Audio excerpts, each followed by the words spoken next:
This is John Jackson Miller, writer of Star Wars comics and novels, and you're listening to Star Wars with Stevie B. May the Force be with you. Hey, what's going on, everyone? Welcome back to another show. I got Meg with me here from Meg Reviews. She does a fantastic job reading and reviewing, breaking them down, all the Star Wars books, giving us a full spectrum review. And it's fantastic. I can't say enough about it. And I'm excited to have you here today, Meg. How you doing? Good. Thanks so much for having me on. Yeah. Like I said, I'm really excited. I've been a fan for a while.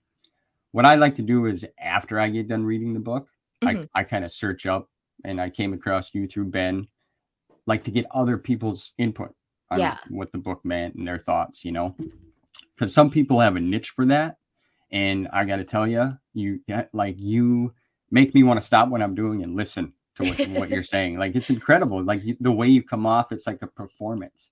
And I know you're into the theater a little bit, and that's awesome too. We'll touch on that later, but I'm just blown away by it. So great job. So much. Yeah. No, for sure. So yeah, I want to get down to it. I want to get Meg's backstory of how you became a fan. Like, what's that first initial memory? Yeah. So my first one, really, really small. I remember being like 5 or 6 when the VHS tapes of the original trilogy just came out. And I remember an older cousin dragging me into the room and being like, "You need to watch this." And it was A New Hope. And I was 5, and I was just like, I all I remembered from it was there was a princess, there was a big furry guy, and I just sort of like, I don't even know if I finished the movie. But then, fortunately, in 1997, when the special edition of the original trilogy was coming out, my dad said, "Look, we need to watch these movies. We're going to go to the theater. We're going to see each one. This is pivotal. You need to see these." And so that was my introduction to Star Wars, was the special editions. I later came to love the original, like theatrical versions instead, just because, the changes and stuff. Yeah. But definitely leaving the theater after seeing Return of the Jedi, my first thought was, well, what happens next? And that same cousin who forced me to watch A New Hope when I was 5, he had the Thrawn trilogy and several of the other books. So he was just like, "Oh, well, there's books." And then kind of took off from there, hey? Yeah, that was definitely my entry point, was all that stuff, like what happens after Return of the Jedi, and be like really excited about the books and reading that. And getting sucked into the prequel, excitement as well as the movies were coming out. But I think my focus was always like those original characters of Han and Leia and Luke and Lando and Chewie. Like, I wanted to know what happened to those guys. Yeah, the big 4. Yeah. It's great. So your dad took you to the theaters to see them all. Is your dad like a big fan as well? I would say he's like a casual fan. He watches all the movies as they come out. He, now watches the TV shows on Disney Plus. But I think the only Star Wars book he's ever read in his life was Thrawn by Timothy Zahn, and it was only because he was on vacation and he didn't have anything to read, and he picked it off a shelf. Yeah. That's awesome. So do you still talk to your cousin that got you? I do, and he has sort of fallen off the Star Wars track, but I do have to say he sort of dragged a number of us down with him, because he got me into the books, then he got his brother into the books, and then my sister got into the books, so he had a wide influence. Yeah, that's awesome. It's so cool to hear how everyone's got a different story, and it's crazy. Whether it's a parent, your cousin, a cousin now. And I know you have a sister, and you guys broke down the Jedi Apprentice series, which I thought was really, really awesome. It was cool to see you both. So so does she kind of look at you too for some, like your cousin got her into the books as well, or was that more you that got your sister into it? That was probably more me, because she's younger than me. So definitely with the prequels coming out, she got into all the kids' books, and I think it was like me maybe was more of her gateway, especially she is a big fan fiction reader. So Okay. it was sort of like, teaching her the ways of like, there's fanfiction.net. And then later there's Archive of Our Own. And now she's like a monster. Just, the deep dive, right? Yeah. We all go through it. So out of the 3 original, Mhm. which one is your favorite? Like, what's your go-to? Like, you want to watch some Star Wars out of the original 3? Oh, that's a hard question. Probably Empire Strikes Back. I just love I love so much there. I love Han and Leia's like relationship and how, they squabble, but you can see they love each other. I Oh, love like Luke's Jedi journey. I love Yoda. He's such a little gremlin. And I just love like the locations, like they're so iconic at this point, like Hoth and Cloud City and Dagobah. I think that's really the one that I revisit the most. Although I do have to admit, as like a preteen slash teen, um, I was the kind of person that would just watch them over and over and over again. So there is a certain there's a certain extent of like if you pop in any of the original trilogy, it's I don't think it's quite to the point of like the videos where someone can just quote a movie like 5 seconds before the lines happen, but right. it's almost there. Yeah, and that's crazy that you pick Empire. See, when I was younger, like, Mhm. this might sound, maybe I'll get a lot of feedback for this, but like Empire wasn't my favorite. Mm, Like, I really liked Return of the Jedi and then A New Hope. I don't I know, could so see that. I you could see know, Return of the Jedi, yeah. yeah. So for me, like my go-to, like I'm gonna watch it, sit down and watch it, is Return Mhm. of the Jedi. Mm. But now, if I'm laying in bed at night and I want to like just feel like, I put on A New Hope, Mm. and it just puts me before the Sandcrawler even gets there. I'm already sawing logs, Yeah. and it's crazy to hear that because everybody's got their own specific. Is there any specific scene in Empire that you just really like hits home? Oh, I love the cave on Dagobah. Like, I remember seeing that for the first time and getting chills. And then even sometimes it would just be like just watching the Dagobah scenes to get to the cave because like the connotations there of like if you take up a weapon, you'll become who you most fear. Like I love that. And then I just love all of Han and Leia's interaction. So I especially love the scenes of them like stuck on the Falcon in the Bickering. cave, bickering, arguing. They just have such a good dynamic. Oh, I don't think there's nothing that compares to that. What they did, the way No. they acted them, how they, like you could just see it, like you believe it. Yeah. Does that make sense? You know what I'm saying? Yeah. It's like, you almost forget that these are actors and you're like, yeah, these are real. And Right. this is a real couple and they're fighting right before my eyes. Yeah. And they play a big role in many relationships, especially marriage. People, get the "I love you, I know," Yeah. and they're on their wedding cakes. It's cool. I appreciate that. So let's get into the prequels.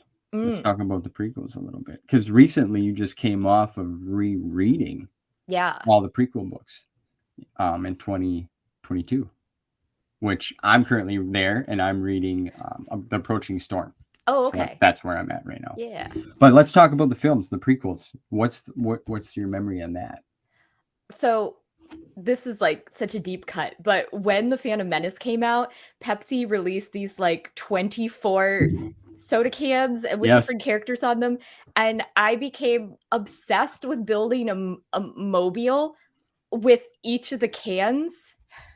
So I would like get people to dive into like recycling bins and dumpsters because it'd be like, oh my gosh, there's a Mace Windu can in there. Can you get me that? Yeah. I did not have the gold can, but I had all the other ones, and I did with my dad. We built this like giant mobile, and we had to weight them so that they were on different levels. Cool. I think my mom chucked it like Oh. 10 years ago, which I mean it was odd, but when I think of that build up to the Phantom Menace, I just think of like merch, like Oh, oh my huge. gosh, huge. So, My like, that there were these, like, Pizza Hut cups Yeah. with, Yep. like, heads on them. I remember I had the Queen Amidala one, like, I think it came at the perfect moment for where I had a weekly allowance for doing chores, and I was just buying Everything. stuff, everything. I actually have this is funny.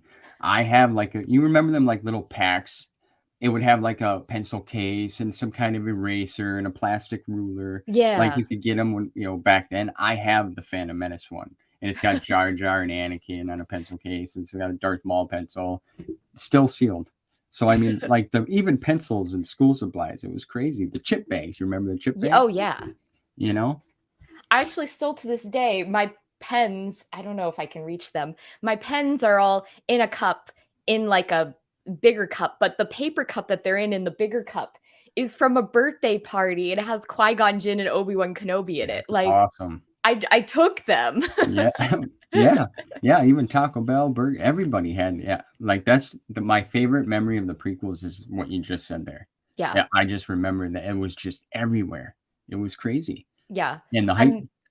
Go on. Sorry. Oh, I was just going to say, as an action figure person, do you remember the episode 1 figures? They came with that little chip. Yep. And you would get the comm link and you put it on there and they'd be like, that's Wizard. Yeah. I don't have the comm, unfortunately, but here's Darth Maul with the comm chip right there. Oh, yeah. From Kmart for $6.99. Yeah. Long time ago.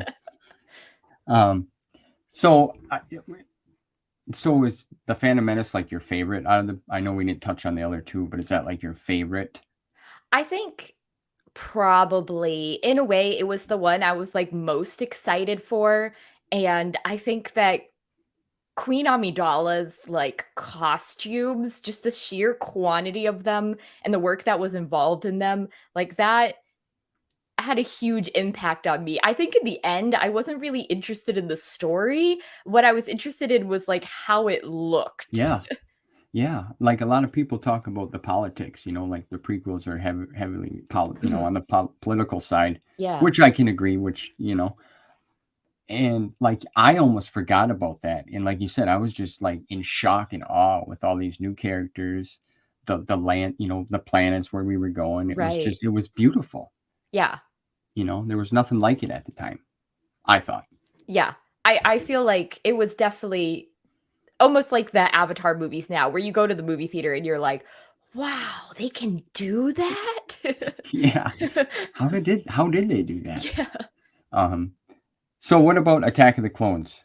How do you feel about that one? I think for me, Attack of the Clones is the weakest one. It's just Anakin and Padme's relationship. I even back then, I remember being sort of disappointed by it, and like, why didn't it measure up to like the heights of Han and Leia for me? Even though they're completely different characters, but it just didn't. And I think too, the way that Lucas almost subverts our expectations with the clones, because you expect the clones to be bad guys, but when they're introduced in Attack of the Clones, they're good guys. They're working for the Republic. But yeah, it didn't catch me the same way that the Phantom Menace did in '99.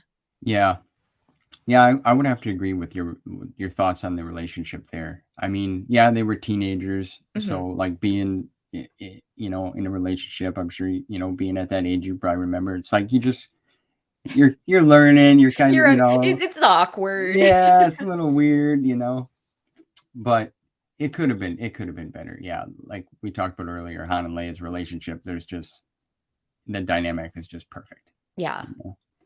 So now let's get to Revenge of the Sith. Yeah. I remember being really excited for Revenge of the Sith. I was actually working in a movie theater at the time, so got to go to like advanced screenings, because they had to that was back when it was still film reels, so you had to make sure it didn't catch on fire the first time you showed it. I got a poster from my dad that had Darth Vader on it. It said, "Who's your daddy?" And he still has it in his office. That's awesome. I remember being almost like Revenge of the Sith. There are such high points for me, and then there's such low points. And so I guess it sort of evens out as being, I don't know, maybe it is my favorite of the stories, but like aesthetics wise, I still love Phantom Menace the best. Yeah, that's my go-to out of the three is the Phantom Menace. I mean, Attack of the Clones feels it's the middle film. Revenge of the Sith has got so much hype behind it, so much build up, the fight scenes, everything that's taking place, Anakin becoming Vader. It's got all that what we needed, but like the Phantom Menace is probably the strongest for me as well. Yeah. out of the three. So do you like when you watch them? Do you watch them in like order 1 through 6, or do you just kind of? Do you ever do like a rewatch? Oh, we did do a rewatch once, and we did the almost like the order where you go A New Hope, Empire Strikes Back, Vader says, "Luke, I'm your father," and then we watched 1, 2, and 3. Really? And then watched Return of the Jedi. There's some guy online that first did that order, I think showing it to his son or something. And that was a really interesting way to do it. But to be honest, most of the time I just pick a random one and put it kind on. of go from there. Yeah.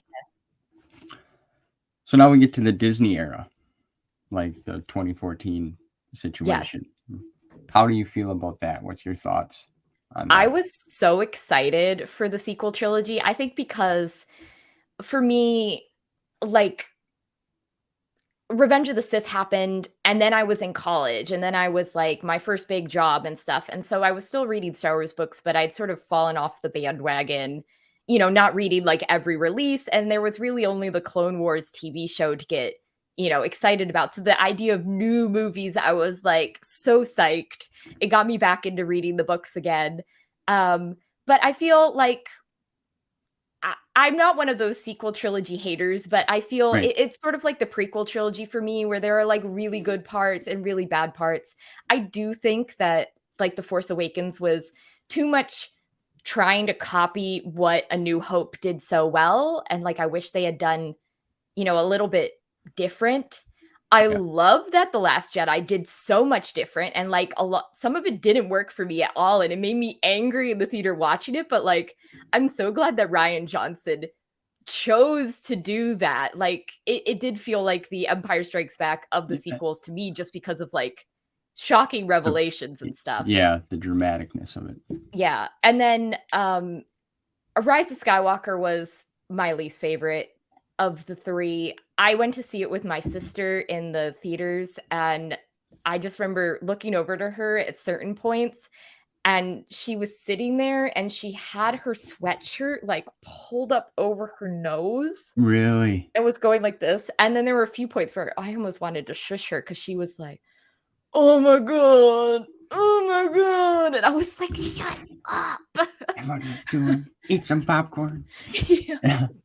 It was like, and actually that was very interesting, because leaving Rise of Skywalker, we were talking about like, hey, it's funny they brought the Emperor back. Doesn't that remind you of Dark Empire? And that was what set off like my initial Legends reread, was because we left Rise of Skywalker talking about like all the, the old stuff that we felt like it was stealing from. And then it was like, I should revisit those. Yeah. Yeah, I'm not a hater either. I've watched them a few months back, maybe 4 months now, and I just was like, okay, because I listen to a lot of different folks on here, and everybody's got great opinions, and some people don't like them, and some people say this, and some people like. It's all good to me. It's Star Wars. I love it. It's what brings us all together. That's why I enjoy doing this so much, because it's just I learned so many different things from everybody, that I didn't see certain aspects in the films or the books, Yeah. So I want to rewatch them again with an open mind. As I'm reading now, I'm going through my journey reading the Legends and the expanded universe stuff.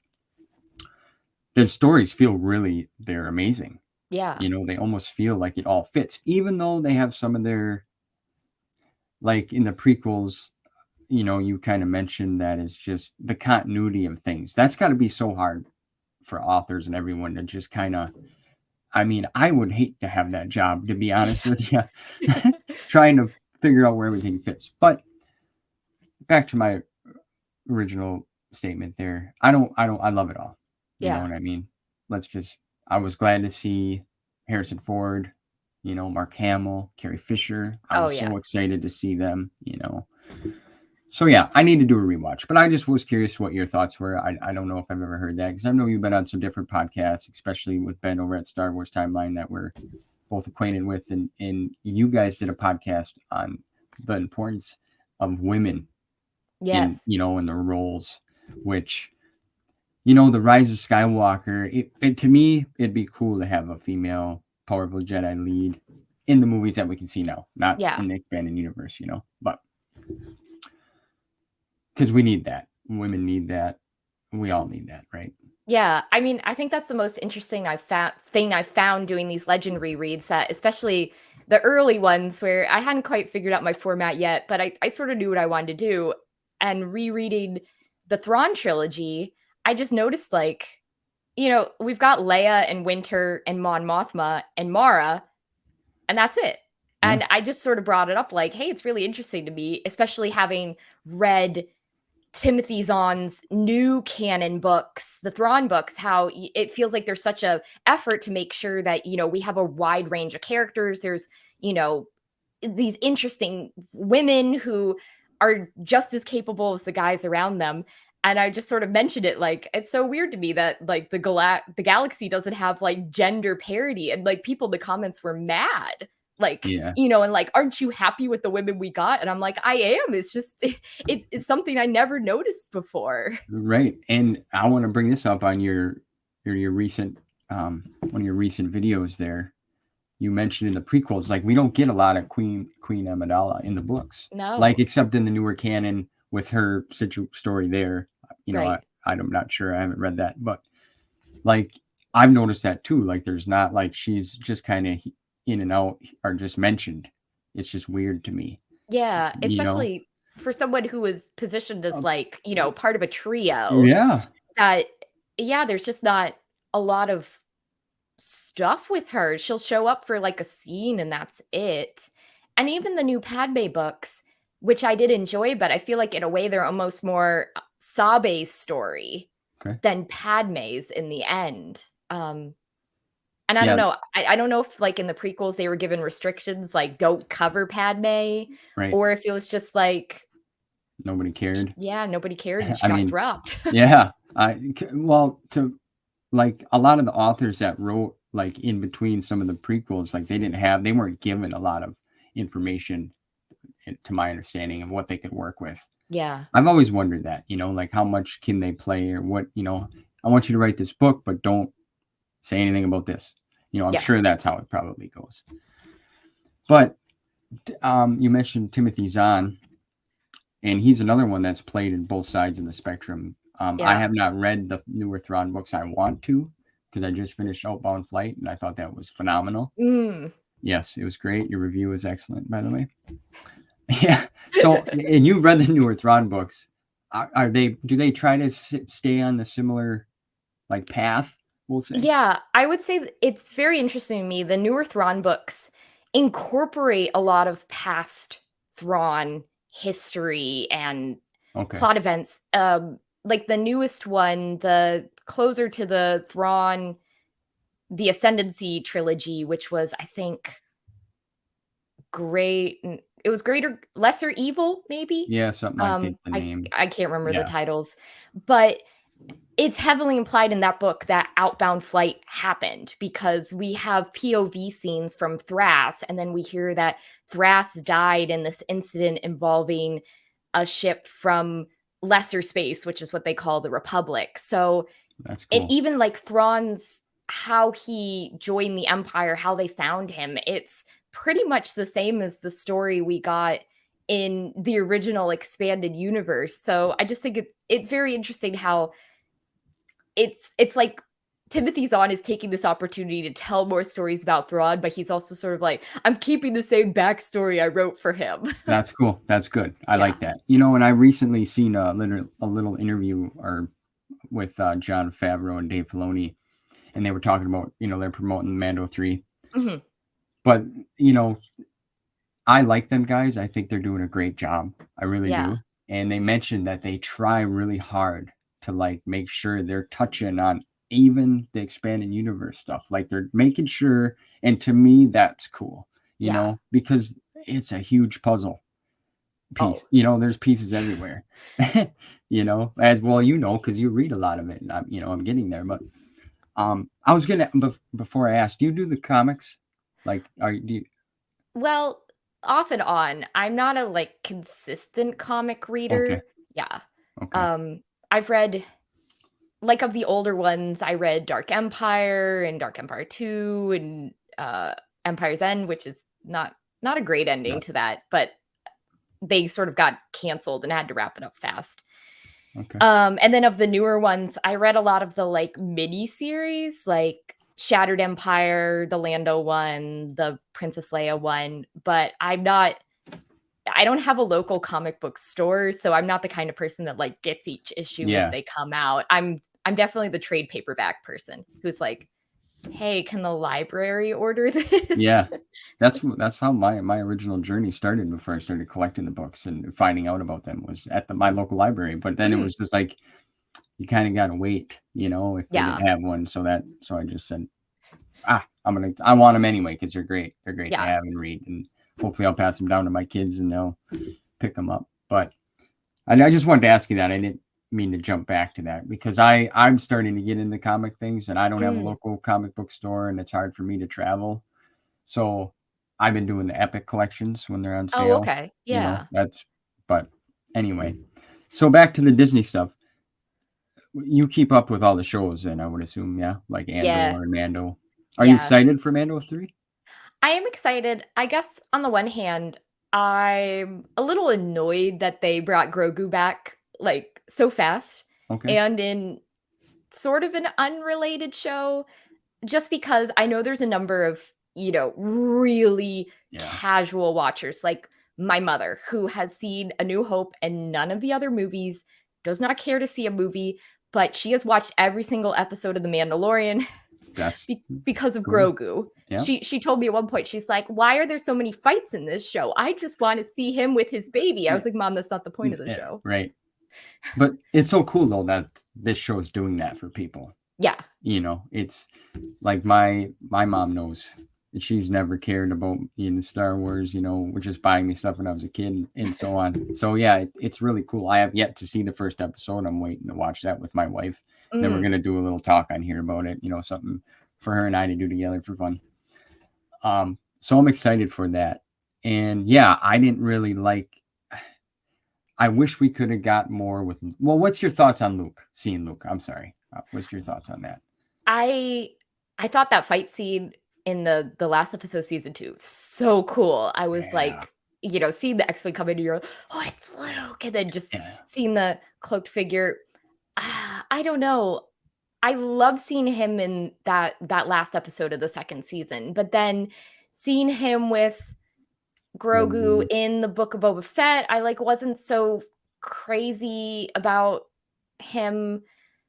I don't know, making him choose. Yeah.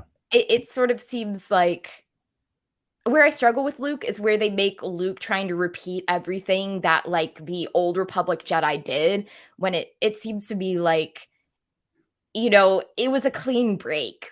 Try different things, see what works instead of, the whole no attachments. I'm like, Yeah, that's the only thing that bothers me about the Jedi is that they can't have relationships. Yeah. That's just to me, that's just about, except back in the old Republic days and stuff where that wasn't really a thing, But yeah. So giving him that choice reminded me, I just recently started rewatching Rebels. And at the end of episode 2, I believe, or 3, when Kanan offers Ezra, basically give him a choice. You give me my lightsaber back and I'll teach you, or keep it and kick rocks, basically. Yeah. So it seems like it's always been that way of you have a choice. Yeah. Right. I liked seeing Luke. I thought the whole deep fake thing was cool. That first time I watched that, I cried because I was just getting back into Star Wars. I've been in and out of the fandom, so I didn't know nothing about the Mandalorian. Both seasons were out already, so I watched the first season. Still wasn't really online, and then I had no idea he was in there. So when I seen this Jedi coming, slicing that fight scene that you're talking about, the Death Troopers, I was just, and then he drops the hood, lost it. So yeah. I really personally would have liked to see him spend a little more time with Grogu. But yeah, I would have, I don't know. I would have loved to see season 3 be Mando on his own, figuring out the Darksaber stuff, and then give us more time to see Luke teaching Grogu. It just felt, especially the way it was 2 or 3 episodes in another show. Yeah. It was kind of weird how they fit that in there, but I'm sure we're going to see more Boba Fett. I thought the Book of Boba Fett was okay. I liked it. I really enjoyed the Tusken, the whole like Yeah, back. That I was like cool. I like the backstory a Yeah, lot more than I liked, like, what was actually going on in the present. Like, every time right. we would cut to the backstory, I'm like, "Oh, well, like, oh, but I love the Tuskens, so, like, Yeah, that it's was cool great." getting. Yeah, it was awesome seeing that. I loved it as well. I thought it was very interesting. I was intrigued by it, Yeah. and Tamara Morrison did a great job. I thought he was doing his thing. I mean, a lot of folks want Boba Fett to be a little more darker, I guess we'll say in a sense, but Yeah. we'll see what happens. What about Andor? What's your quick thoughts on Andor? I really enjoyed Andor. I didn't get to see it, like, right away, and so I had people telling me, like, "Have you watched it yet? Have you watched it yet?" And I was like, "Shut up. I'm gonna watch it all in one go. You let me wait." So I waited till Christmas break, watched it all in one go. I thought that it was really well done, Yeah. and Okay. Yeah. for me, some of what I love so much of Star Wars is, like, the non-Jedi stuff, like, no Force involved at all, just average people, and I felt like that's what Andor delivered for me, like, getting to see, this man's journey to, actually having a cause to fight for and to become part of the rebellion, and as well, like, the Imperial bureaucracy, just, like, Yeah, it's different. it was so cool, yeah. Uh, I I like the Jedi, that whole Force, like that Mm, whole mystical, like the fantasy feel of it, right. that side of it. I like the sci-fi part of it too, but like Andor, I know there's fans out there that love that because they want that, and that's what intrigues them. But to me, I might have to rewatch it. I Mhm. didn't. I watched it all the way through, but I was like, man, I was kind of waiting for. I don't know. It just didn't. It didn't bite me. I I didn't. felt like for me, once we got to the heist and then after the heist was where it really took off. Yeah, I mean, it was But slow. It was a slow burn. that's like what, like 4 or 5 episodes in? Yeah, Yeah. I mean, it was cool that they gave us such a big arc to begin with to Mhm. watch in one go because I think if they would have just did that in like 2 episodes, it would have been like, kind of Yeah. it's a slow burn. So, and the other thing I didn't really like was people were always like, "Oh, Tony Gilroy, he doesn't like Star Wars. Perfect, let's get him in here."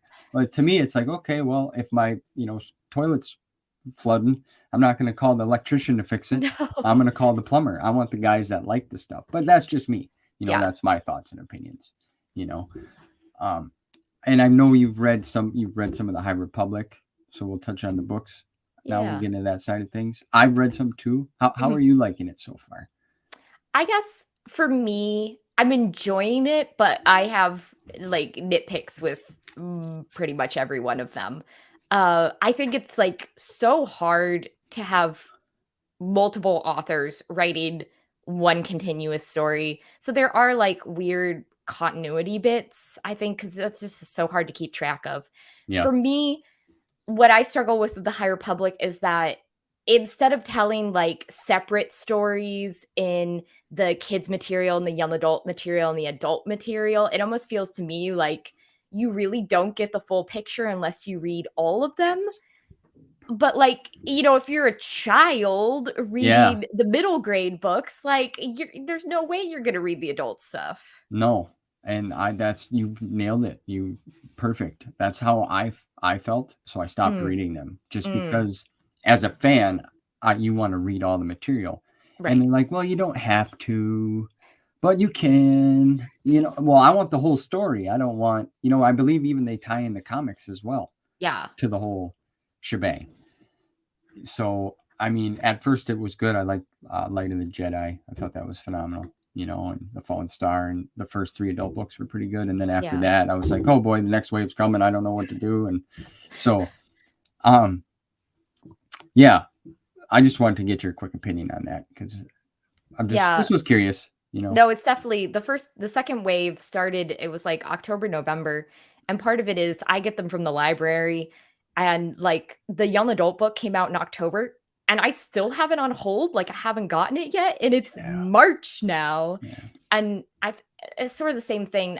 I've had people tell me like, "Oh, of the first set of second wave books, the young adult book was the best." And I'm like, "Okay, but I haven't read that one yet." Like, I read the adult one, and I've been putting off making a review for like 3 weeks now because it's like I have good things to say, but I have bad things to say.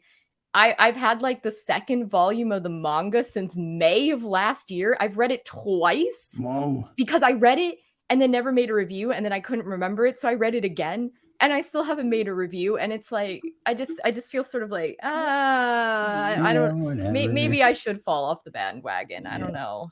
Well, that's perfect. I was going to ask you that. When you're reading for your reviews, Mhm. do you take notes, or do you so you get most of your material from the library? Yeah, I get a Okay. lot from the library. What I can't get from the library, I try to get through interlibrary loan, and if I can't get that, then I buy it. Yeah. So, I actually the books I buy, once I finish reading them and do the review, then I evaluate like, are you worth keeping on my shelf? And a lot of them end up on my shelf, but then some of them then I resell to someone else. Yeah, I know. So You it's got like I'm that's constantly like in and out of Star Wars books. yeah.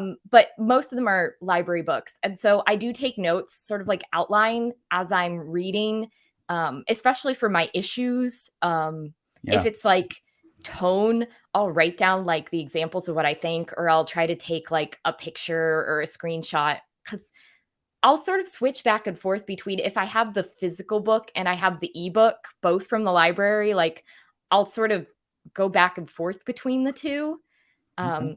I'm a big ebook I don't know. I like to make big font. Like I make to make Yeah. all my books large print, and so that's what I love the ebooks for.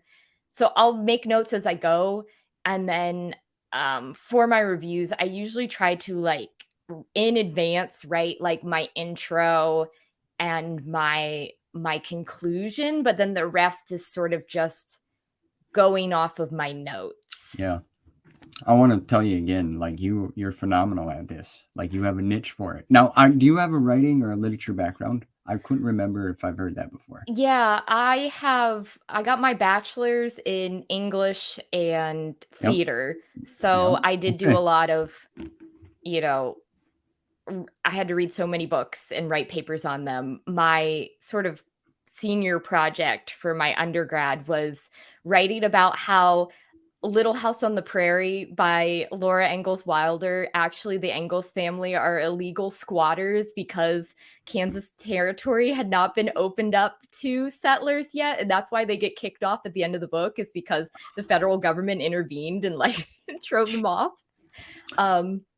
That's cool. My Yeah. grandma's gonna like to hear that because she was a big Little House on the Prairie fan. So she watches. So I grandma, Oh, just yeah. little House on the Prairie there for you. Yeah. I remember my professor being like, why did you pick this topic? I was like, it sounded fun. Yeah. And then my master's was in library and information science. So more like research Okay. based, which I try to incorporate in my reviews, always like looking up stuff, at Yeah. least in the beginning. Yeah. No, I was gonna say, like I was saying, like you're fantastic at this, and you make me want to stop what I'm doing and listen because the way that you present it, it's great. I'm serious. The intro, you hit us with a bang. You break it down nice and easy.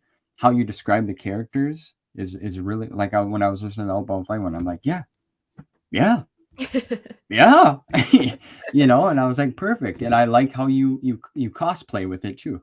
Yeah. A lot of the listeners, you have a great following, and you're great, but like you cosplay, and yeah, you do a good job with that, and that's probably your theater coming out, Yeah, because I that's how, think like I said, you so. present it. It's just it's Because it's great. sort of like, if it's going to be 20 minutes or 20 plus minutes of me sitting on my orange couch talking about a book, I was like, I want to make it like a You- little interesting. yeah, and the pros and cons that you do, I like. So when you get to that, when you want to tell us about the negative things that you don't like about the book, were these Mhm. things that really bothered you the most? I think We'll so. say? It's usually like the things where usually when I finish the book, I try to give myself a day to like think further about it and like go over my notes. And a lot of it is like I'll be reading it and say the X-Wing books where I noticed that Michael Stackpole, instead of using someone's name, he'd be like the blue-eyed man. And like, you know, I see it one time and I'm like, okay, interesting. And then when I've seen it for like the 5th time, then I'm like, I got to write this down in my notes. This is bothering me. Yeah. And then it's usually that day of thinking back over it, I'm like, okay, that really bothers me. Yeah. Certain things that really, Oh, I can tell you right now in the Approaching Storm, I'm just, so far, it started off okay, but it's like starting to get kind of a slow drawn, dull, repetitive, same thing. There's a lot of them traveling on those, you know, mount animals. Yes, the Subatar or Subatar. I don't know if I pronounced that right. Sometimes I wonder, you know, they just make up these names and they make it hard to kind of decipher what it actually means. You know, like the Superkura for a while, it was like Bakura. I don't know why I would replace lettering. It was just, No, I like some of the Star Wars ones. I'm like looking at them and I'm like, and then I'll try to like 3 different ways of saying it, and then I'll finally be like, okay, I'm saying it like B, and then people in the comments will be like, actually, it's pronounced blah blah blah, and I'm like, I can't win. Right. So, kind of to circle back here a little bit, what made you decide that you wanted to start doing reviews on the Star Wars material? I know you do stuff at Goodreads as well. Yeah. But like what initially got that? We kind of skipped that step here in the process. Yeah, I think I had been doing Goodreads reviews for a while. Most of my Goodreads reviews are much shorter than my Star Wars ones. They're just sort of like a paragraph of thoughts. But I had done a few, like back in 2010, I reread The Courtship of Princess Leia. And I think I had like 10 issues with it. And so I just wrote down like my 10 issues and I tried to make it really funny. And like people really liked that review more than my other ones. So I had been thinking about, you know, maybe doing more with reviews and stuff. But it was really Rise of Skywalker was the kicker, like coming out and talking with my sister about Dark Empire and being like, I really want to reread those books because some of them I had not read since they were released. And she was like, you know what, you should do it. And I think the video reviews were actually because my sister at the time was living in South Korea. And so I was like, well, maybe if I do a video review, then like I don't have to, you know, FaceTime her or whatever to talk about the book. I could just like put it out into the void. And then I sort of thought at that point that just my sister would be watching them. Yeah. But then it sort of, I think I got through. I was like, I read the Thrawn trilogy and the Truset Bakura and Heart of the Jedi sort of before Heart of the Jedi had that, you know, brief blip of being available on Amazon. I actually printed it out and had it in a 3-ring binder. And then COVID happened and I spent a month trying to read Jedi Apprentice by Kevin J. Anderson. And it was sort of at that point, I didn't have anything to do. I'd been in a play and it was canceled. And I was like, look, just finish Jedi Apprentice and then you can rant about all the things you didn't like about Jedi Apprentice. And then you can read all the rest of these books and it'll give you something to do for the rest of the year. And then it would sort of became, all of a sudden I had people watching that were not my sister. And I'm a like notorious procrastinator. I need a deadline to get things done. So sort of becoming like, you got to read a book every week and knowing that like someone beyond my sister was watching it, like gave me the impetus to like read one every week. Yeah. And do a review. I don't know. 2020 was a really crazy year. Yeah. Oh yeah. Yeah. Yes, it was. It's going to go down in history. That's for sure. So I don't like, see, another thing about the High Republic, you kind of mentioned it gave you a deadline. Like I felt like I had to rush to read the material because I want to listen to everybody that I like to listen to and see what they thought, you know? Yeah. So I didn't really get to take it all in a sense, you know, as like now I'm taking my time going through the whole journey. Yeah. Not giving myself a deadline because I don't have that magical gift to write reviews and do a great job. So it's not my forte. So yeah, I just never really initially liked that. But so you got a deadline. You recently put out to your 2023 schedule of your reading that you want to do Legacy now. That's where you're going. Yep. Okay, I haven't read them yet. Oh yeah, they get They get dark. Yeah. That's what I've heard. That's what I've heard. So when you read, are you reading other material too besides just Star Wars? Like, are you a multiple reader? Yeah. So number one is what 2020 taught me was that one Star Wars book a week was like insane. And the only reason I accomplished that was because I had nothing else to do. Yeah. So I've sort of, for every year since then, the 2021, 2022, now 2023, I've altered it. So I do 2 Star Wars books a month, which Yep. then means that I usually have an off week where I'm reading something else. And then even then, when I'm reading the Star Wars books, I'm the kind of person that usually has another book on the go. So, like, if I get to a slow place with my Star Wars book, I'll put that down and pick up, a mystery or a historical novel, and then go back and forth between the two. I think I am I love ebooks, but I am also the complete kind of weirdo that has like 4 different e-readers, partially because of my job. I sort of wanted to be able to tell people, how they work, but then it ended up now that I have like my original Kindle and a Kindle Paperwhite and a Kobo Libra 2 and a Onyx Books.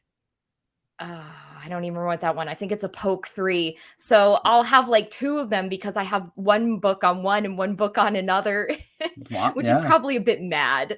You probably got chargers running all over your house, eh? Oh, I have a box and like all the chargers are in there, and then all the little cords stick up and they're like color coded. So it's sort of like, gotta charge the paper white. That's the yellow charger. Yeah. Do you have a favorite time of the day that you like to read?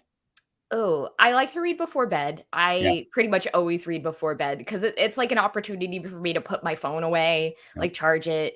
And then also usually at lunch, because for my daily job, I have to deal with the public every single day. Hmm. I just don't want to deal with anyone. So I just sit Yeah. there at lunch and read while I eat too. Yeah. Yeah, I do. A morning is my favorite. I read at night in bed too, but then it just puts me out, Oh, It's like yeah. sometimes I've whacked myself with the book and a hardcover that doesn't feel good Oh, sometimes, no. falling asleep. My wife laughs at me. But so you got all these people watching you now, Yeah. right? Like you just kind of took off. And Yeah. so you've reread like 2020 or 2021, you read the New Jedi Order series. You got that. Yeah. You do a podcast about that on Star Wars Timeline, which I want to listen to once I get there. Yeah. 2022, you read the prequels. Now you're on the Legacy. Yeah. Is there any other books that you want to read in the list? Like, I know you put out the chart, but is there any others that you want to kind of get to this year? Yeah, well, this year it's Legacy and then Millennium Falcon by James Luceno, and then Fate of the Jedi, and then just 2 books. So the X-Wing Mercy Kill and then Crucible that were set after Fate of the Jedi. I do sort of have potential schedules for 2024 and 2025 and 2026. But they're not set in stone because I keep moving things around. Because it's like there is like I had to bump 2 books off of this reread for 2023 that are technically set in that time period, but they're about what's his name? I think Jaden Core from the Jedi Academy video game. And so I bumped those to a later list just because I was like, and sort of like looking at the summary on the back of the book, I was like, I don't think I need to read these to understand the stuff going on. There's just like, oh my gosh, there's so many Legends books that unfortunately it feels like I could keep doing this for a while.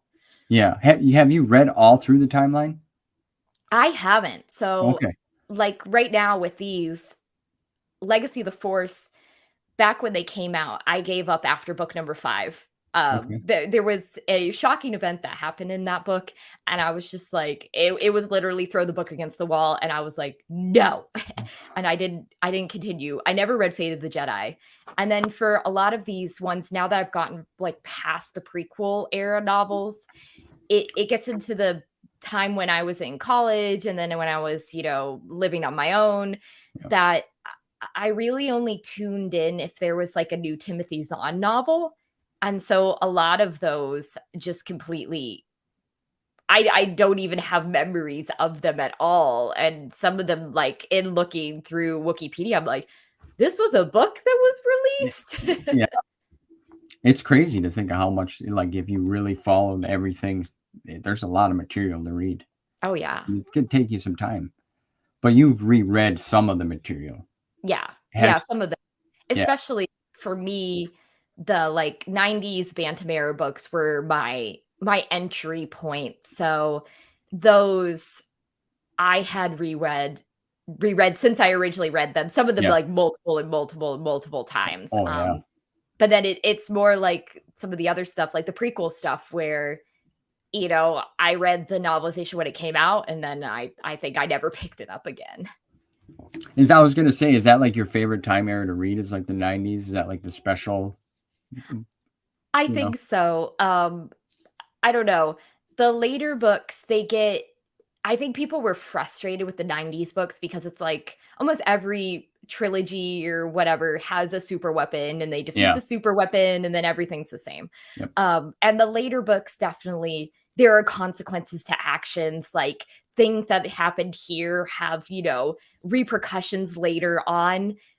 Which on the one hand, I do enjoy, like seeing how, the ripple effect of things. That's something that happened, 10 books ago, all of a sudden comes to the forefront. But I think the Bantam books were almost comfort reads, a lot of them for me.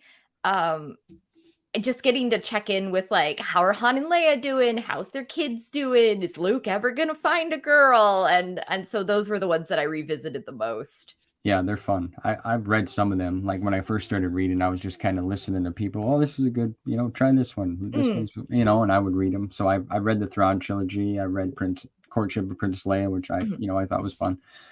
So I've read some of them, but now I stopped and I'm going from the beginning. And you're right. Like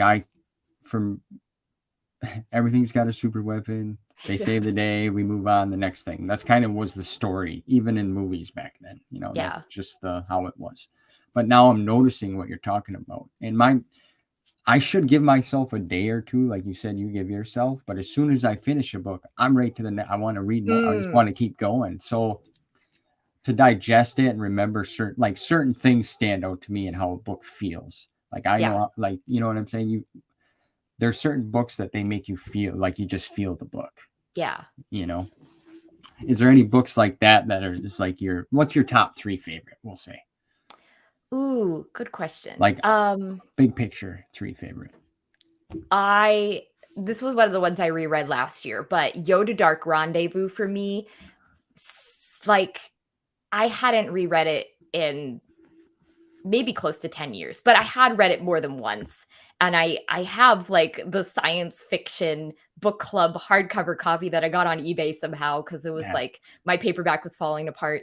And that was one where I just love like the interactions between the characters, and the world of Vizhun was like really memorable to me. I guess the way that like, it's like haunted in the dark side. There's all these weird force experiments and there's acid rain. And I just like, I could visualize it. Like it was so vivid to me. And just, I know Yoda, some people don't like Yoda, some people love Yoda. Yeah. I thought that, I think I enjoyed Yoda Dark Rendezvous because it felt more like the Yoda of Empire Strikes Back than the Yoda of the prequel trilogy. And being like an Empire lover, I was like, yeah, that's my kind. The mischievous little gremlin that comes out with these like gems of wisdom. That's one that I've revisited again and again. Maybe Outbound Flight, actually, because that for me would be Lorana's character. Poor Lorana Ginsler.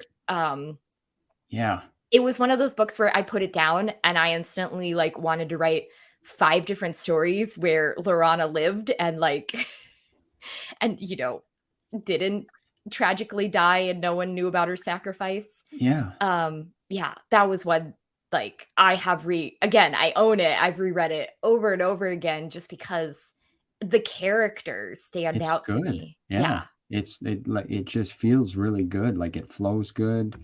There's things that, like you said, the ending, there's like all kinds of different things happen. Like, yeah, I feel bad for Jedi Jinsler. Like she got shafted. Yeah. But sorry I just wanted to trail off on that part there for a sec. Oh no. And then I'm trying to think. Maybe The Last Command by Timothy Zahn. I felt like it was such a good ending to the Thrawn trilogy. I liked, again, like the character interactions there. And I feel like when I pick up the Thrawn trilogy, sometimes I don't pick up like all three and reread them. Like I just pick up the last one. I guess it's maybe like, your feelings for Return of the Jedi. Like you just want to see that like happy ending. Yeah. No, I get what you're saying. Yeah. One of my favorite go-to books is Maul Lockdown. I don't know why. It's one of the books that I first, back when it came out, I remember like I wasn't reading a lot. I knew there was books, but I didn't understand this whole timeline of things, right? Until a few years ago. So I walked by an aisle and I saw Maul and I'm like, well, I've always loved Maul. Everybody loves Maul, right? And I picked it up and I read it. So be it. But that's the first book when I started wanting to get back into Star Wars. I ordered it offline immediately, read it because that was my go-to. It's always, so I've read it the most out of any Star Wars book. And it's just like you said, you just could pick it up and read it anytime. Yeah. And actually, I just realized, I think maybe my biggest Star Wars comfort read, like if I'm feeling down and I just want to have a good laugh, I have reread X-Wing Starfighters of Adjumar by Aaron Alston probably an inconceivable amount of times. And I think some people like are turned off to Starfighters of Adjumar because it's pretty much like a standalone X-Wing story, and it is really, really silly. But like Aaron Alston's humor clicks with me. It like what he finds funny, I find funny. And I love the capes. I love the stupid accents. I love Wes Jansen running around in a cape that has like little vid screens of his own face on it. Like such a Wes move. Yeah. They've got hats. It's like I've reread it a lot. It finally has the culmination of like the book opens with Wedge breaking up with Kui Shush from the Jedi Academy trilogy. Basically, she breaks up with him. She's like, Wedge, this isn't working out. Bye. And then Wedge is like, he doesn't know what to do with himself. He runs into Ayala Wasiri from the earlier X-Wing books by Stackpole. And like, it's finally the culmination of their relationship. Like, Ayala's basically been like, dude, I was waiting for years. And he's like, I had to get my stuff together. I love it so much. Cool. It sounds, that's interesting. I haven't heard much of. I have all the X-Wing. I've read Rogue Squadron, just the first one. But I was curious because some people say they like Allison's better. You know what I mean? There's a split, so it's good to hear some of the other storylines there. But that's a cape with his face on it, eh? Yeah, that's crazy. It's like. There are some stuff there where you're like, oh my gosh, that's so silly. But then you're also like, I would like that. That's cool. Yeah. That's cool. Is there any other books like, well, favorite? Okay, let's give me an author, top author that you really enjoyed. So I think this is probably, a lot of people hate Barbara Hambly's Star Wars stories. But Barbara Hambly's Star Wars stories for me were an entry point into everything else that Barbara Hambly has written. Okay. Like she's written so many fantasy novels. I have a lot of them in like the original like 80s tastic covers. She's written historical fiction, historical mysteries. For me, a lot of times, like reading a Star Wars book, even if I didn't like the book, if I was like, I like this author's style, it like led me to seek out their like original fiction. And so like there will always be a soft spot for me for, Children of the Jedi, Planet of Twilight, just because it introduced me to Hambly and like led me to reading like pretty much everything she's written. That's cool. That's very interesting that you just said that. It's crazy. First, I'll say I read Children of the Jedi, and I had to force myself through it. Okay, so that's cool that that opened up the door to her other material. Okay, Yeah. I haven't read Planet of Twilight, but It's got a lot of bugs. Okay, Creepy bugs. last night I was actually, for some reason, I just Joe Schreiber, Mr. Schreiber's work, like the Star Wars books he's done. I love them all. I don't know why. I mean, some people are like, oh, we don't need gruesome stuff in Star Wars. It's not that bad. It's not that bad. And we do. Why not? But like last night, I was literally looking up other work he's done, just because I'm curious about it all. Like I've never really done that before, ever in my entire life. Ooh. So it's interesting. So I'm curious to see what other kind of stuff he's tackled or has, worked on. And so, yeah, it's just crazy that you said that. But so would you say that her work then in the fantasy and other historical stuff is better than what she did with the couple of Star Wars books? Yeah, probably. Yeah. I think a lot of people's complaints about Children of the Jedi and Planet of Twilight is maybe that it's like has too many fantastical elements for a Star Wars story. I mean, you've got really, off the walls bonkers concepts like a Force ghost inhabiting a ship, and there's a girl turns her boyfriend into a robot and stuff like that. So then reading like her actual fantasy, I could see like she does that really well. Like I think she is very imaginative, but also in the same way, like I think she makes interesting characters. So like you have a cool world to read about, but then you also, you're invested in the characters' arcs and their journeys. And then with her historical fiction, it's just like she does great research. And then again, her characters are like the draw for me. She has this long-running historical mystery series about a man named Benjamin January, who's a freed Black man in like investigating stuff. But at the same time, you have that tension of like sometimes he goes to areas where, this is before the Civil War, people are still enslaved. And so like you worry for his safety. Yeah. Just because of like the realities of the world that he lives in. That's interesting. That's cool. Unique too. Yeah. Different.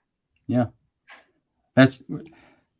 So you mentioned a little bit about theater, okay? And you study theater and you're in plays and such, which I know.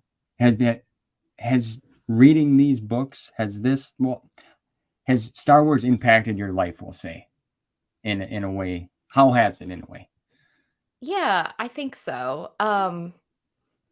Because I guess theater was always like from the time I was a kid was something I did, and then I went to school for it, and then I didn't pursue it professionally, but it was always something like, you have your day job and then you do community theater, and I think the way that Star Wars has affected my life is like sometimes it's almost like, this is another like obligation now, like something I enjoy doing, but like, I almost have to like schedule out my time. Yeah. But especially last year was a little crazy. And I remember making some community posts where I'm like, this review is going to be like a week late because I want to make sure I can devote the time to the book and reviewing the book that it needs. The proper way, right? Yeah. Yeah. Yeah. I was just curious. I've been asking folks that when they come on because everybody's got a little different. I just, from you reading these books, earlier in life and then studying theater and you do plays, if you try to incorporate any of that into what's going on. Well, I think doing theater, what you end up doing is like every time you get a new script, you sort of read it and you're like, who is this character? Like, what's their motivations? What do they want out of life? Like, what's driving them? And then that probably in a way affects how I read like regular fiction now too. Because I feel like when I look at Star Wars books, I'm always, and it's probably how I sort of structure the reviews too, is I always want to look at the characters and like how I feel about them and like what's motivating them. So it almost ends up like I've learned to read play scripts like that, and now I read everything like that. Yeah, I was wondering. That's why I was I guess that's the easiest way is what I was looking for. Yeah. Yeah. That's how you come about that. So that's cool. That's interesting. Have you been in a part of any Star Wars plays, or is there any kind of fantasies plays that you've been a part of? No, I No. mean, most of the stuff I do is like contemporary stuff or, historical stuff. When I was a kid, I was in a production of The Hobbit and I got to be a goblin, and that was like That's cool. some of the most fun I ever had. I had to wear like a terrifying mask and I had to scuttle around the stage like That's cool. That's cool.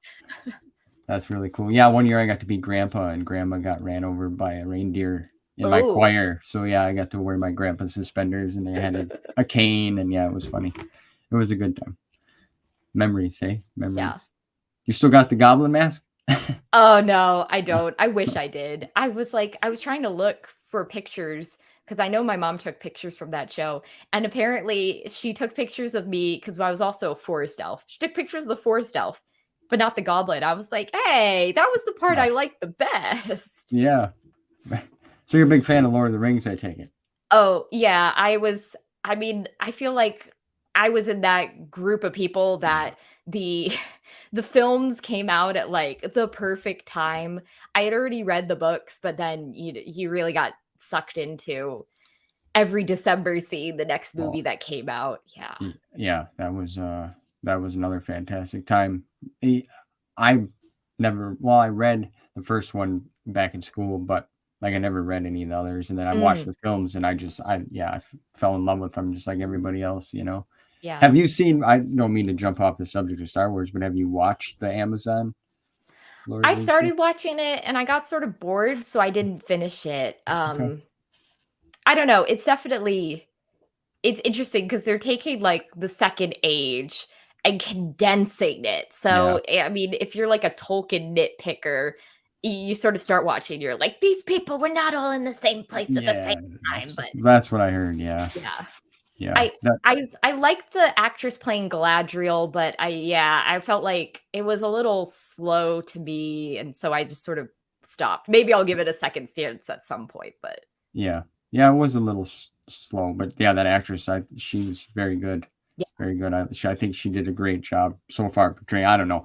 Same thing with the Wheel of Time. I've never read the books. I'd like to, but that show too. I've heard people that really read the books, but I mean, them books are like 9,000 pages. Yeah, I mean, that's the thing. When you're adapting anything, you're gonna have to make changes and cuts and stuff. Yeah, and that brings us back to the continuity thing, like we kind of mentioned earlier. Like in Star Wars, there's so much material. Oh yeah. And it's just trying to connect that. You do the best you can with what you got. Yeah.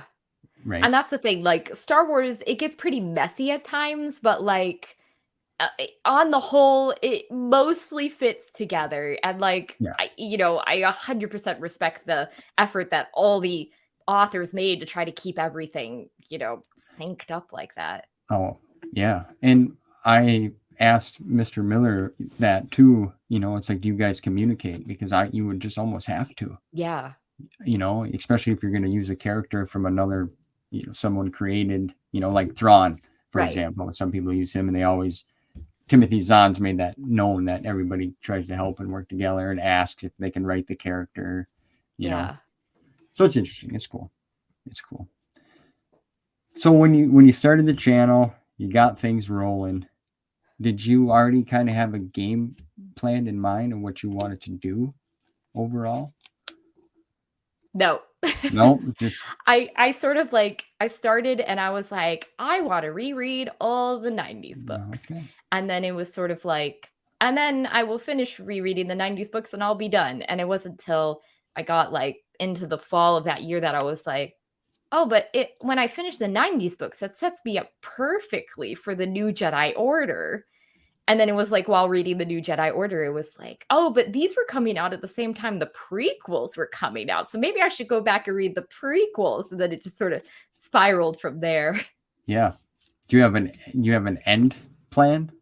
Or are you going to, like, once, say you get done with the Star Wars, are you going to review other material? You know what I'm saying? Like, say the Wheel of Time. I'm just throwing that as an example.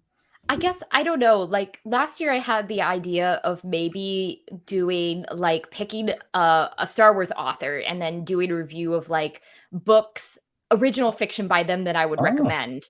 I was gonna start with like Timothy Zahn or Barbara Hambly, and then I did like two plays in a row, and I never did it. So I would like to do something like that. Like if you liked the Thrawn trilogy, like what would I recommend of Zahn's own stuff. Um, and then I've also, speaking of like comics, I've read like a few like little one-shot comics, but I would like to go back and try to reread like a lot of them because that was definitely really hit or miss which ones I actually read at the time. I think for me it comes down to like access. I know I yeah. could get them online, but I would really, for free pirating, but I would prefer to support the authors. So trying to Yeah. figure out like the best way for me to do that. Yeah. No, I agree 100%. It's good to support them. And you mentioned earlier, like you do the Kindle and the ebooks and stuff Yeah. for bigger font, which I'm starting to like the hardcovers now because of the font in there. I don't, Yes. but it's just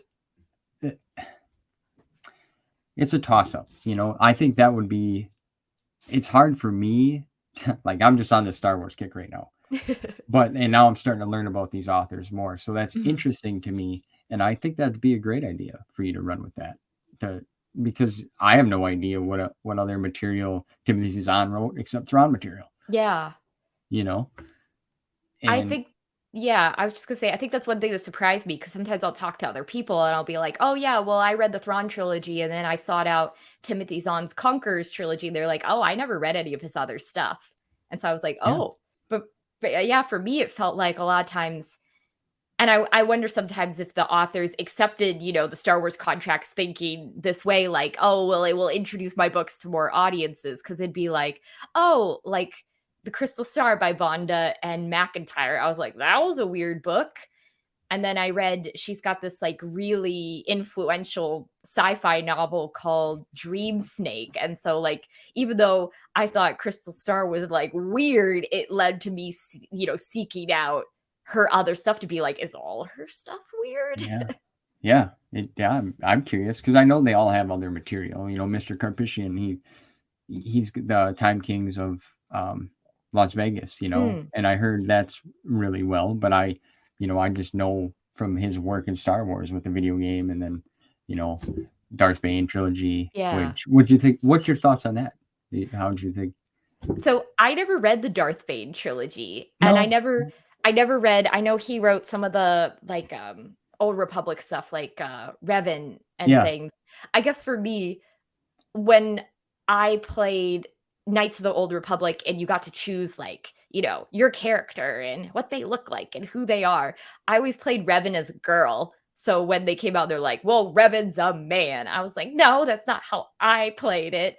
So those are definitely ones that I'm interested to maybe Re- next year read oh, for the okay. first time because I sort of like through osmosis picked up some stuff about Darth Vane, but Yeah. yeah, I never read Um, them at the time. yeah. I was going to ask you about the Old Republic and them books. I wasn't sure if you read them because I didn't see that, or I haven't. I go Yeah. back through your channel because, like you said, you've got a lot of list of reviews that you've done for all these books, and the one I read, I go and watch. That's what I Yeah. like to do and see your input, or Adam at Red Fives or Ben. Everybody, everybody's got a different opinion. What Yeah. grabs them, and I like to hear that. I think it's interesting. It's cool, Yeah. and it's great that we can all share and come together like this.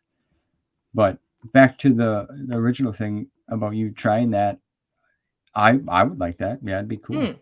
I think getting other material from other authors, and seeing how they play with different fantasy aspects of things. I know Kevin Janderson did some of the Tales of the Jedi comics, which I've started reading, and Yeah. it's different. It's different. It's cool. It's interesting. But yeah. So what after you got everything situated for this year? You got some things in the work for next year. Is there any plays that you're working on or that are coming up? Yeah. So I just finished one. It closed February 12th. and then I said I was going to take a break, but there was auditions for another one, sort of like President's Day weekend, and so now I'm doing another play in June. But fortunately, I do have a bit of a break because rehearsals for that don't start until mid-April.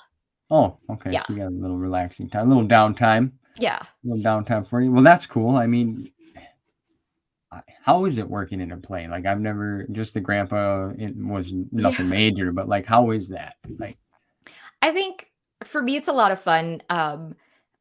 It ends up sort of being that, like, after you've worked with a certain director, if you're like, I really like their style, that if they're doing another play, you'll be like, oh, well, I've worked with so and so before. I'll audition for that.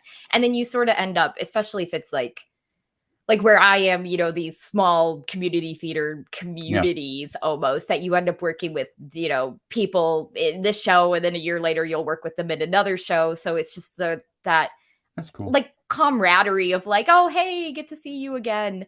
And then like I love the rehearsal project process of like, building the play up, like, adding all the elements in place, the movement, and then, how your character talks, and then when you get to tech week and you're adding in the costumes and the light and you're finally on the set. And then it's just so interesting to me how once the show opens, like every night is completely different because every audience is completely different. Yeah, So that's cool. the last one I did was a comedy, and so we'd have nights where like we go out and the first scenes has a few funny bits, but it's mostly like intro stuff. But then this one character enters, and as soon as he enters, like the energy just like goes up and the audience starts just like laughing and laughing and laughing. And some nights you'd have where it's almost you have to pause and like you're looking at the other character, you're like before you can talk because they're laughing so much. And then you'll have another night and they're not laughing at all, but afterwards they go, oh, that was so good, we enjoyed it. And you're like, oh, okay, but it like had a completely different vibe. Yeah, that's cool. Just to have that experience and work with them people. It almost sounds like it's kind of like a family once you start to get to know the certain people, the camaraderie and all that. That's cool. And like you said, it's like a different every night, somebody's new. So that's cool. That's really cool. When did you start that you wanted to incorporate like the cosplay into your reviews? I think it was sort of from the beginning because I think I had the idea when I first started doing it, especially the 90s Banta books. Most of them have Leia on the cover wearing some outfit, having some hairdo. And I was like, okay, well, I think it'd be cool if I like tried to copy what she's doing to the best of my ability using, my own closet or something I can pick up at Goodwill. And then I think it sort of went from there. I think I had the most fun with the New Jedi Order covers just because I thought there were some cool outfits on there. With the prequel covers, it was a little frustrating because so many of them, they just have like a head. Yeah. And then I'm like, there's nothing for me to go off of there. Kind of got to wing it a little bit. Yeah. Yeah. I like that you mentioned Goodwill, and I love thrifting. Yes. I'm sure you do too. Yeah. I love thrifting. I'm actually trying to find something that resembles Jedi boots because I finally got a Jedi whole situation that I got finally, a whole outfit. So I'm excited I'm pretty excited, but I don't have the boots.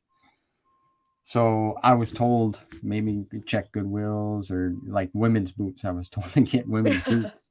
It's like, okay, well, they do wear funky boots, Yeah, I go to my local Goodwill probably once a week. Yeah. And it's amazing to me. Like a lot of times I'll go and I'll have a picture on my phone of like a book cover, and I'll go and then I'll go another week and then I'll go another week and then I'll show up and like there's the like safari looking jacket that Leia's wearing on the cover, and I'm like, boom. Oh, I gotta get this. Yeah. Next to this fluffy scarf over here, I'll take that too. Yeah. I love going there too. I found a lot of my collection of books there. Like I found one time it was like 30 to 40 some books. Somebody just donated their whole collection of the Bantam era books. Oh wow. Yeah, it was I was like jackpot, and they were all half off. So they were like $1. Oh $1 a wow. book. Yeah, it was crazy. It was you never know when you go to a Goodwill what you're gonna find. Yeah. That's for sure. I was just wondering if you, from working in plays and theater, if that's when you're like, well, I'm gonna do this because I like getting into character. And Yeah, I think so. And I've always been like a big costume person. Yeah. Like when it's Halloween, I always dress up every year. And it's usually something different each year.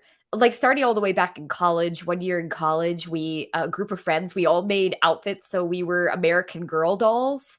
So I didn't have my doll with me because it was at home, but we were walking around like holding the books and being That's like, cool. I'm Kirsten, the Swedish pioneer. So I think it came out of that too. I've always loved making costumes. One of my New Year's resolutions for this year, I don't know if I'll accomplish this. I wanted to make 2 Star Wars costumes with the idea of maybe going to a local con or something like that. Cool. I wanted to make Leia's senatorial gown because I did back in 2021 made a version out of bed sheets that I used for several reviews. I finally chucked it just because since it was made out of bed sheets, it only came to my knees. Yeah. And I messed up the collar, so I had like a snap holding in place, but like if I would have turned around, there was like a big hole in the back because I didn't do it right. So it was like I would really like to properly make that and make the belt and figure out the hairdo. And then I had gotten months and months ago that black wig, thinking like, oh, I'd like to be Admiral R. Alani at one point. And so the Outbound Flight review was almost me test running, like, can I turn myself blue with the makeup I already have? And the answer was I did, but like that sort of like face paint, body paint stuff would probably be better because I was dropping blue powder everywhere.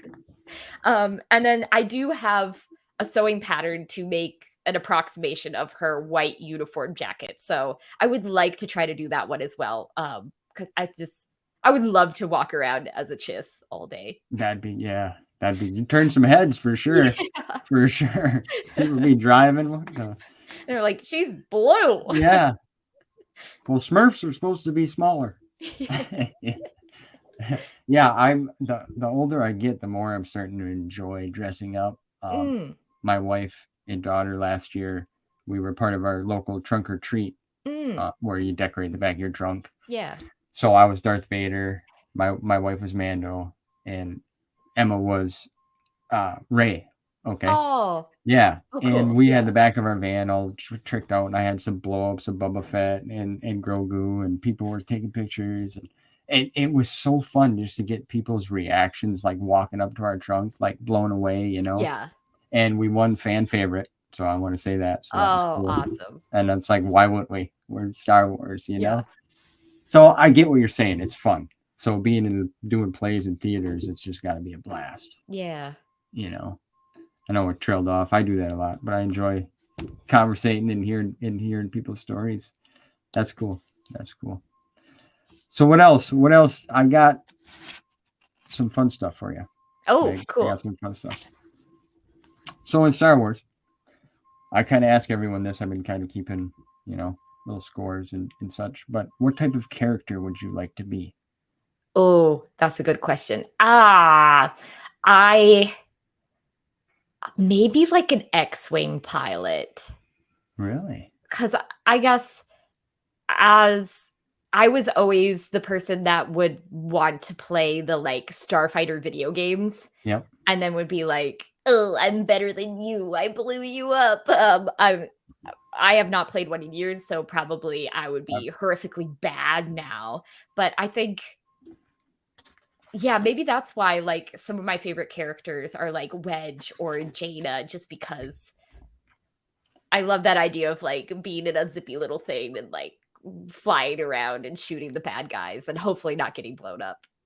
So you like the ship's side of, like, I see you got the X-Wing shirt on, looks cool. Yeah. I like the ships. And I think I guess that's another thing. I think like the X-Wing uniform is so iconic, like that orange jumpsuit with the helmet and all. Stands out. Yeah, it makes it. Yeah, and that's cool.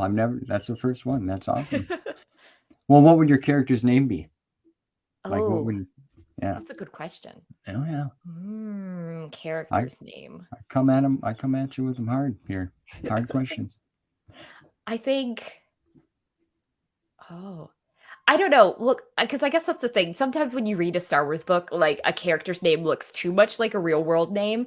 And Yeah. then on the opposite end of the spectrum, sometimes it's like those unpronounceable weird names. Like in the Jedi Academy trilogy, there was Skinnick Snicks. And I'm like, Yeah. no, that's bad. That's bad. Yeah. So I guess I would want like that's why I think the original trilogy characters' names work so well because like they look sort of like our names, but then they sound different. You know, Different, like yeah. Leia Organa, Lando Calrissian, Luke Skywalker. So I guess I'd probably want my first name to be like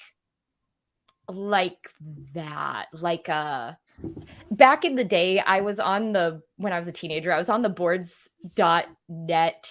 boards.theforce.net Okay. forums, and my username was Liana Mara.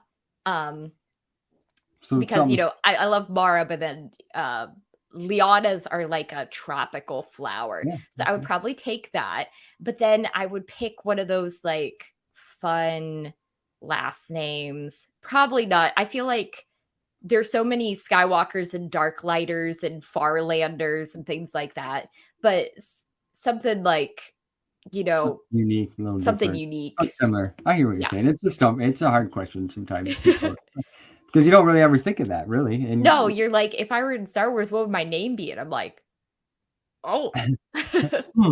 Pause. Change the battery. We'll come back to that. I'm like, let me find a name generator. Yeah, real quick, and you hear that dump truck? There's some deer in my backyard. Yeah. What about your lightsaber color? What's your favorite? Purple. I would want a purple one so bad. They are cool. Yeah. My sister, we talked about maybe going to Galaxy's Edge sometime and wanting to do the lightsaber building thing where you build your own lightsaber. But then the realization that like that's $200 and then you have to pay, so much to get into the park stopped it. But I would 100% make a purple lightsaber. That's cool. Yeah, I would love that too. I wish I could. It's so hard. A lot of people lately are just saying how the whole world obviously has got issues, but like the inflation and the whole how expensive the Disney stuff is. Like that's just a shame, because it's such a big, like you don't need to charge that. A lot of people are going to come there. Right. Like you're going to make your money. I promise you. Yeah. But like you said, $200, I can't swing that. No. Especially if you got a family, because your kids are going to want one. Oh, they're all going to want one. So, now you're up to $600, we'll say.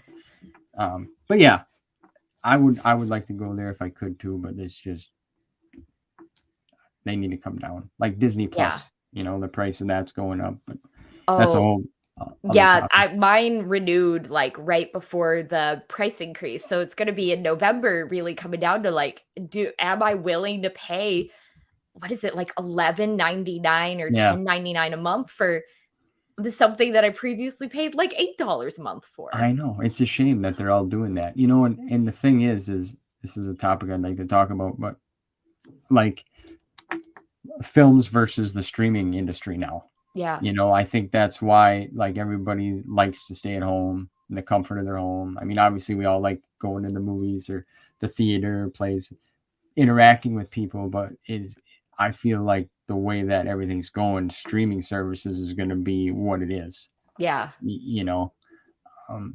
Like there's talks of the new, I don't know if you heard that, but they're talking about the next movies, the next trilogy, like the sequels of the sequels or something along the lines. I don't know. I don't know all the details. But, right. I mean, I'm interested to see how that's going to shake out, with the whole big change at Disney, with Bob Iger now. So, yeah, we'll have to see. I'm sorry I went off on another tangent. No, I was just going to say, I think for a lot of people, streaming was so cheap for so long that like you could have almost every service, and now it's almost like you're gonna have to choose like the key ones you want, and it's almost like talking with my sister wondering like, is it the kind of thing where like I cancel Disney Plus and I sign up like the month that Mandalorian's coming back and watch all of that and then cancel again. Like, that's what makes it hard, because each one's got their own unique thing. You know, Stranger Things on Netflix, we'll say, and Amazon Prime with the Wheel of Time, and Disney Plus with Mando. You know, well, they gave Andor to Hulu, so I don't know. Maybe who knows what's going to shake down. Yeah. But it's unfortunate. But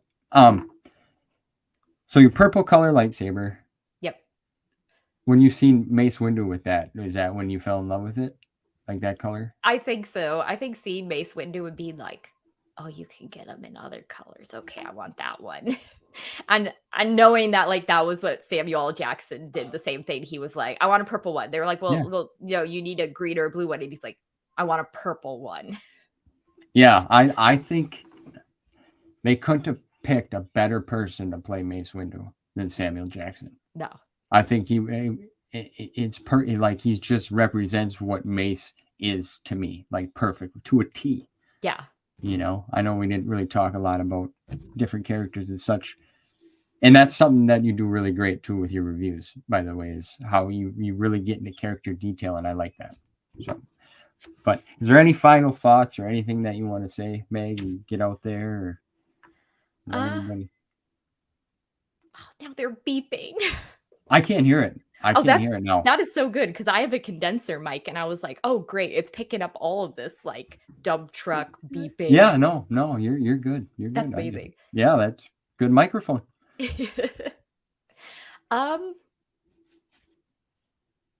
No, I guess that's it for me.